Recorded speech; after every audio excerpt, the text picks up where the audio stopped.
பரம்பரை பரம்பரையாக வழிபட்ட குலதெய்வத்தை நாம் வழிபடுகின்றோமா?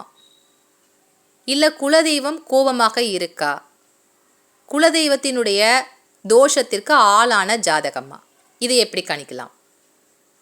ஒரு ஜாதகத்தில் 5ஆம் இடத்தில் பாதகாதிபதி இருந்தால் அந்த ஜாதகர் வழிபடக்கூடிய தெய்வம் பரம்பரை பரம்பரையாக நம்முடைய முன்னோர்கள் வழிபட்ட தெய்வத்தை இன்று வழிபாடு செய்யவில்லை அப்படின்னு தெரிஞ்சுக்கலாம்.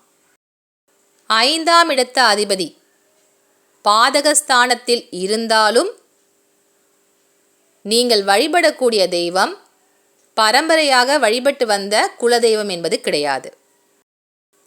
லக்கணத்திற்கு 5ஆம் இடத்தில் மாந்தி இருந்தாலோ அல்லது மாந்தியுடன் பாதகாதிபதி சேர்ந்து இருந்தாலோ அந்த ஜாதகருக்கு குலதெய்வம் கோபமாக இருக்க குலதெய்வத்தினுடைய சாபத்தை நீங்கள் பெற்றிருக்கீர்கள் என்று அர்த்தம். அதனால்தான் ஜோசியத்தில் சொல்லுவாங்க, உங்களோட குலதெய்வம் ரொம்ப கோபமாக இருக்குது, போய் வழிபாடு செய்யுங்க அப்படிங்கிறத உங்களுக்கு பரிகாரமாக சொல்வார்கள்.